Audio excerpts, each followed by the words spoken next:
Coming up, the Quinault Nation faces climate change head-on, and tribal leaders look for answers and funding through appropriations. Plus, an immersion school in Montana keeps the Salish language alive. Join us for those interviews plus headlines on the ICT Newscast. This program is made possible by the Corporation for Public Broadcasting, a private corporation funded by the American people. Support for the ICT Newscast with Aaliyah Chavez comes from the Arizona PBS studios in Phoenix at the Walter Cronkite School of Journalism and Mass Communications at Arizona State University.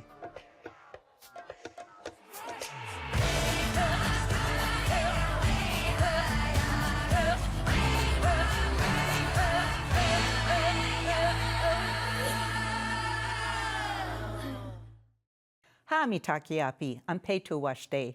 Thanks for joining us. I'm Shirley Snavy, in for Aaliyah Chavez. We start in California, where tribes are welcoming the expansion of 2 national monuments. ICT's Polly Dinette-Claw has more. The 2 monuments are nearly 120,000 acres larger after President Biden signed a proclamation using his powers under the Antiquities Act. The newly protected lands are in the San Gabriel Mountains National Monument in Southern California and the Berryessa Snow Mountain National Monument in the north. The expansion moves have long been championed by area tribes. You hear about, acknowledgement of sovereign nations and consultation, government to government, and this is exactly an end product of that consultation with tribes and tribal input on this proclamation. So very, very proud moment for not just our tribe, but all tribes who are able to participate in government-to-government consultation. The monuments were originally established by President Barack Obama, and tribal leaders say they are happy to see the borders grow, especially given the history of shrinking tribal lands. We used to have the 7.4 million acres of land, which was taken away from us and left us with only 640 acres where we're at today. So doing what we can with the monument and getting more land, it's a great thing. It's a great thing. It's all ancestral lands. And the expansion, Native leaders say, benefits everyone. This isn't the end. This might be the end of this one phase of the battle, but there's still many more to go. And hopefully tribes will continue to fight for their right as sovereign Indian nations. And, for the rest of the world, we're here, we're fighting the same things for climate, for ecology and all the different things that come with doing stuff like this. So definitely a good day. Polly Dinette-Claw, ICT News. We'll have more on these expanded national monuments in our Indigi-Politics feature later on in the newscast. In Oklahoma, tribal, state, and federal authorities are dealing with the aftermath of devastating tornadoes. At the end of April, 35 twisters struck Oklahoma, 12 of which destroyed the Chickasaw Nation town of Sulphur. 75 homes were damaged, vehicles toppled, and several businesses demolished. Of the 35,000 Sulphur residents, 4 were found dead, including an infant and a woman found in the rubble of a downtown bar. Chickasaw Governor Bill Anatubby says his nation's emergency management is still assessing the damage. State Governor Kevin Stitt has since declared a state of emergency in 12 counties after speaking to President Joe Biden. 4 Aboriginal spears were stolen over 250 years ago, have been repatriated to Australia. The artifacts were brought to England by Captain James Hook. It's all that remains of some 40 spears that Cook took in 1770 at the time of first contact with Indigenous people of Kamei or Botany Bay. A return ceremony was held at the end of April at Cambridge University after a formal repatriation request was agreed upon and became a step towards reconciliation of Britain and Australia's shared history. The spears will be displayed at a new visitor center built at Colonel Kamei. May is National Stroke Awareness Month. According to the American Stroke Society, every 40 seconds, someone in the U.S. has a stroke, and knowing the warning signs is important. Just think fast. F, look for face drooping. A, look for arm weakness. S, look for speech difficulty. And T, time to call 911. Acting fast makes the difference between a full recovery and a long-term disability. Risk factors for stroke can include high blood pressure, high cholesterol, diabetes, obesity, and smoking. Well, one of the biggest New York nights showcased incredible Native fashion. This year, the Met Gala's green carpet was graced by model Quinault Chasing Horse and actress Lily Gladstone. With the Garden of Time being the theme, Quinault's blue dress bloomed like a flower, complemented by her caribou tufted accessories. Lily wore a glittering black gown by Gabriella Hearst, paying homage with 2 braids for the late Cole Bringsplenny, who would have graduated from Haskell this year. Gabriella worked with an artist named Carrie Atumbai from the Quinault Nation. She's a metal worker. She did all of my adornment, my rings, earrings, the custom in the back. And the concept was something that, I mean, you talked about how the two of them were on the same wavelength the whole time. We wanted me to feel draped in the power of my ancestors. And for both Kiowa and Blackfeet, our ancestors are the stars. That's where we come from. We all are sky beings that came to Earth, and that's where we return when we leave, and we rejoin our ancestors on the Milky Way.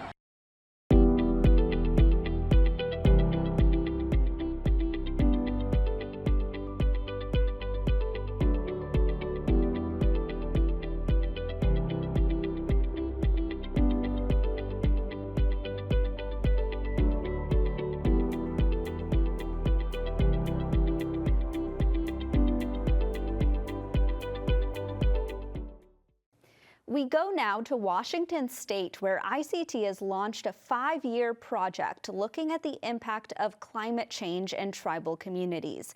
ICT's Mark Trahant is here with us with the report from the Quinault Nation. Mark, welcome. Thank you, Aaliyah. It's really curious because you're covering a slow-moving story, one that unfolds over time. And the pace of climate change is something that's just different.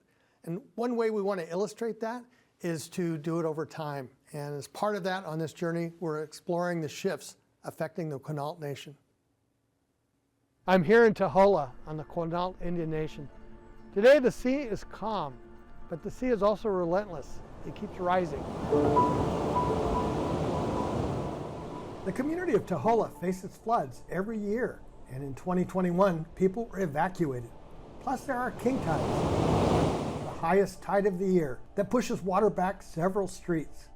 So more than 20 years ago, this community began talking about relocation. So the water was coming in from the river and just coming directly into the village. And then it was just kind of coming in through the driveway and then coming in through the rocks. It probably filled up both of these streets here within 2.5, 3.5 hours maybe.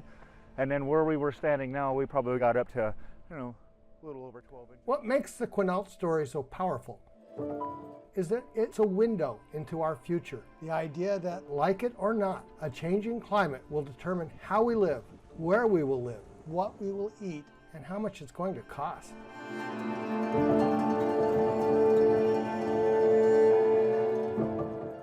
Quinault is extraordinary in so many ways. The geography ranges from glaciers to ocean. On the coast here, climate changes now. Every year, there are threats from storm surges and king tides. And on the Quinault Nation, that has meant a thoughtful, long-term approach to a solution that preserves community and the tribe's values. Tribes have really been at the leading edge of people in this country feeling the impacts of climate change. And of course, tribes have been warning about this for a long time. Indigenous values and teachings are finally getting centered and put in that limelight because that paradigm shift the rest of society has to do.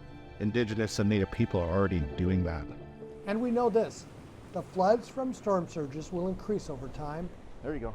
This is the beginning. I think high tide's here in about 2 more hours. So you can see the ocean here kind of starting to wave up, but as you look down, you can actually see there's a ton of driftwood sitting up here, and it just keeps. So for several years now, the Quinault Indian Nation has been in the process of planning a move of the village of Taholah from the mouth of the Quinault River to higher ground.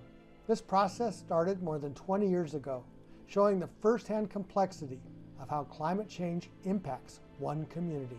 We're at this place in time where the world is on a trajectory that can't go any further. It's not sustainable. And so we're starting to witness everything collapse around us. We're seeing ecosystems collapse. We're seeing political systems collapse. And as everything around us collapses, those things that we stand on to be true, to be timeless, we are rising.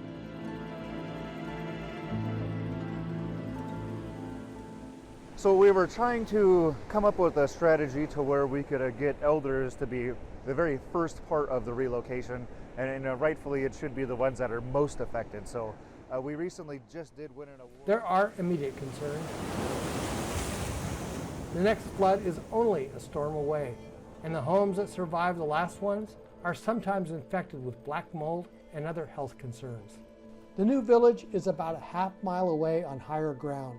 The Quinault Nation has built most of the infrastructure, streets, housing plats, sewage. So what you can see here is the development of our first phase. But as far as building the houses, that's still a whole nother phase to go. So I know we were talking about. And reflecting the nation's priorities, the Generations House, the first building, is a center for elders and children.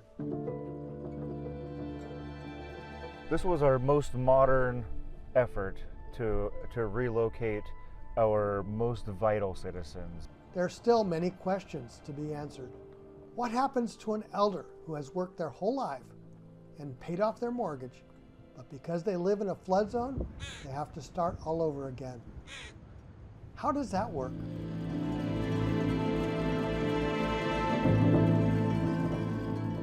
And who pays for all of this? The Quinault Nation has not figured out yet where more than $450 million will come from. We recently just did win an award for, I think, $1.9 million from HUD, and that was to construct 6 senior units. So that's going to be our first go. And here's the thing, the Quinault Nation is further along in this sort of planning than nearly every community on the planet. When we drove up the coast to get here, we passed through low elevation towns and even cities and saw the scale of the problem. And it's clear that neither the region nor the country are penciling out what has to be done and what that will cost. Mark, relocation is a word with history. Tell us what it means here. Aaliyah, think about our ancestors and what they went through with forced relocation, and whether it was marches or other traumatic events. It was based on land and policy. This time it's different. Climate change is forcing us all to think about relocation. And I should mention here that we plan on doing this story for the long haul, showing it how it unfolds over time rather than just one time and be gone. Mark, we're really looking forward to that coverage. Thank you so much for being here today. Visiting with family and relatives will help us from feeling lonely or socially isolated. COVID-19 changed everything, like our ancestors who survived war, famine, and epidemics. Our elders have to make sacrifices too. The more we are socially connected with our family and community, the less health problems we will have and the longer we will live. We need to stay active to keep our spirits alive. Remember, you are not alone. Connected together, we will stand strong. For more information on elder isolation or caregiver resources, go to connectedindigenousElders.org. Last week, President Joe Biden signed a proclamation to expand 2 national monuments in California. And this week, over 100 tribal leaders are in Washington, D.C. to testify before the House Appropriations Committee. And we get an update on the Farm Bill. We turn now to regular contributor Holly Cook-Macaro. She's a principal at The Angle for this week's Indigi Politics. Welcome back to the newscast, Holly. Hi, Polly. It's good to see you. So first, can you tell us a little bit about the history of tribes and their advocacy for these 2 national monuments? Sure. You know, in particular, and with the designation of the Berryessa Snow Mountain National Monument, which is in Northern California, kind of north of San Francisco near Napa. For everyone's reference, it's home to several Quinault nations. They honor the Patwin there. That's a rich history of tribal communities and protecting that range there. NCAI has a resolution in support of that designation and expansion, and this is a very important accomplishment for both the tribes there and the administration. Biden expanded both of these national monuments significantly, and he did it through the Antiquities Act. Can you tell us a little bit more about how presidents utilize this act? It's not a heavily utilized power of the president. I think this is the 18th time it's been utilized, and I actually was looking through just maybe for the fourth or fifth time that President Biden has used it. It's a way to protect these lands when there are, maybe no other opportunities available in terms of finding consensus from Congress or doing those designations. So the Antiquities Act is an important power of the president, but one that has been used conservatively and judiciously over the history of the country, in fact. This week, tribal leaders are in Washington, D.C. testifying before the House Appropriations Committee. Can you tell us more about this? Sure. This week is always such a busy one on the Hill. The Interior Appropriations Bill, as we all know, is home to the funding source for the majority of tribal programs and the Indian Health Service across the board. And so as the appropriators begin putting together the funding for these tribal programs, tribal leaders submit a request to testify. They're chosen. I believe there's approximately 140 that are in town yesterday and today. They provide 5 minutes of written testimony, of spoken testimony to members of the Appropriations Committee. It's a really critical part of the process in expressing tribal priorities and what is working in Indian country, what is not working, where funds could be better directed, and in building those relationships with the members of the Appropriations Committee who may not be familiar with every single program on the ground. So this back and forth over these 2 days has an impact, an almost immediate impact on what funding for tribal programs looks like in the next fiscal year. And can you talk a little bit about the difference that it makes when tribal leaders do come and testify before Congress and the House Appropriation Committees on these key funding? It's in both an educational process, I think, and for like I said, if there are programs, take for instance the Tawahe Initiative, which started with 10 tribes and has been expanding over the last decade, and really it's an opportunity to vocalize and demonstrate the success of individual programs on the ground and ways that self-governance governance programs work, other initiatives, and where there's great need, or to put forth new ideas. And so these tribal leaders come in and really there's copious notes taken by appropriations staff and by the actual members who sit through these 2 days and listen to the testimony from the tribal leaders. This is grassroots testimony about what is working on the ground in our reservation communities. And so the impact is huge. There was a hiccup last year in reauthorizing the Farm Bill. So can you tell us about where that sits right now? And it's kind of a regular hiccup, right? With the Farm Bill having to be reauthorized every 5 years. It expired last September, and in what has become somewhat of a regular process, the authorization was extended 1 year as part of the appropriations package that went through. There's been a lot of work in Indian country. There's a coalition with great advocacy leadership that meets regularly, weekly, to analyze the different provisions in the bills. Everyone has been waiting for is what we call the section by section, which summarizes what each chamber's version of the bill is going to look like. And last Wednesday, each chamber finally released those. And so now, as it really gives us a sense of what each chamber is going to come out with and where Indian Country's work needs to be done. There's been a real push for letters from Indian Country into the Department of Agriculture in order to expand the self-governance program there. There is the Farm Bill is where our commodities program, which is called the Food Distribution Program on Indian Reservations, or for short, FDIPR. And one of my more favorite acronyms in Washington, D.C. But so if you're looking for your commods, make sure you're asking your tribal leaders to weigh in support of the expansion of self-governance and also in support of the tribal provisions that we are all advocating for in the Farm Bill. What are some of the things that tribal leaders and advocates are saying about the Farm Bill? Well, we know there's going to be, there's always disagreement on funding levels, on reauthorization of specific programs.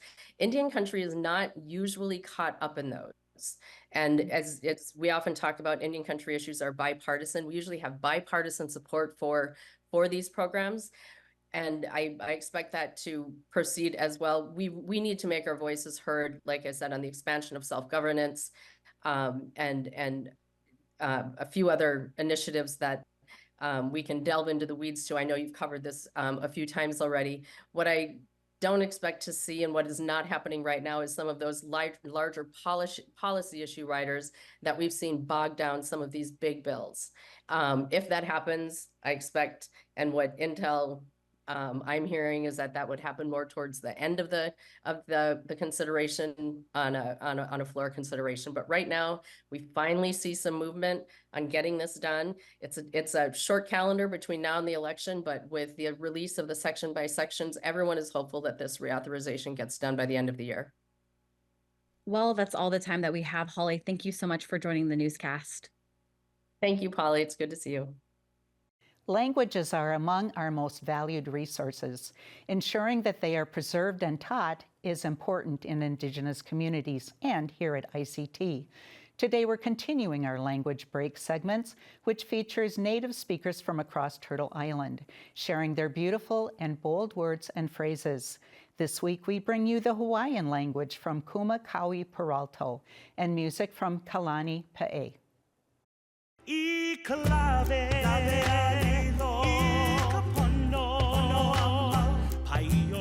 ka'olelo no keola, I ka'olelo no kamake. I ka'olelo no keola, I ka'olelo no kamake. Our words have the power to give life and death. I ka'olelo no keola, I ka'olelo no kamake. Our words have power.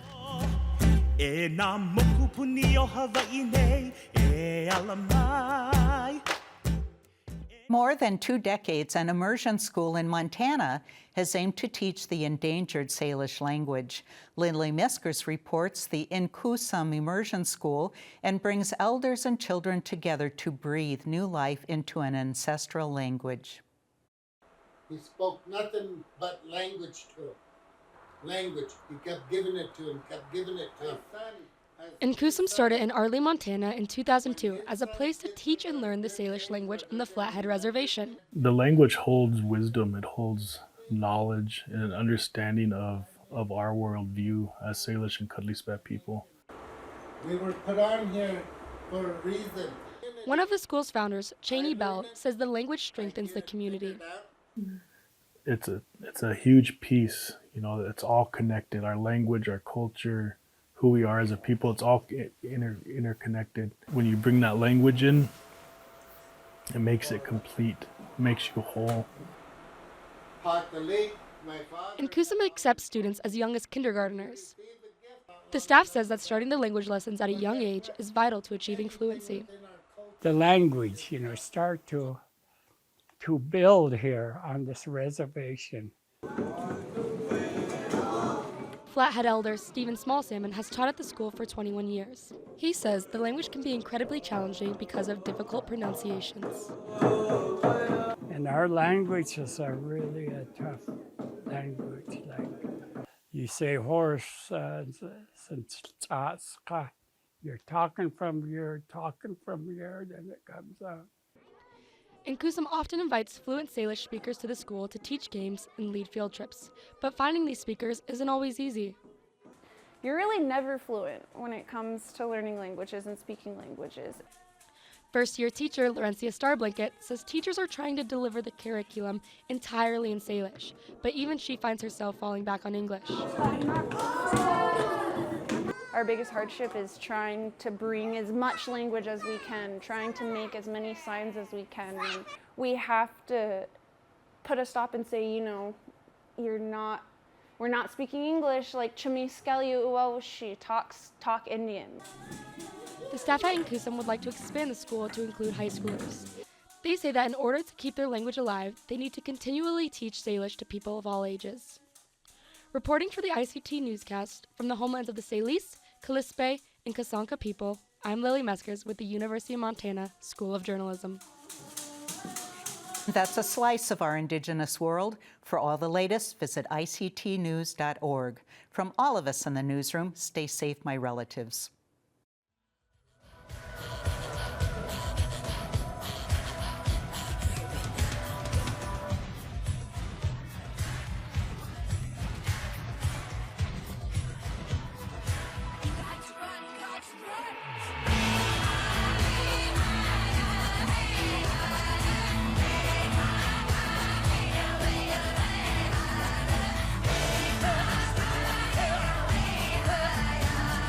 This program is made possible by the Corporation for Public Broadcasting, a private corporation funded by the American people.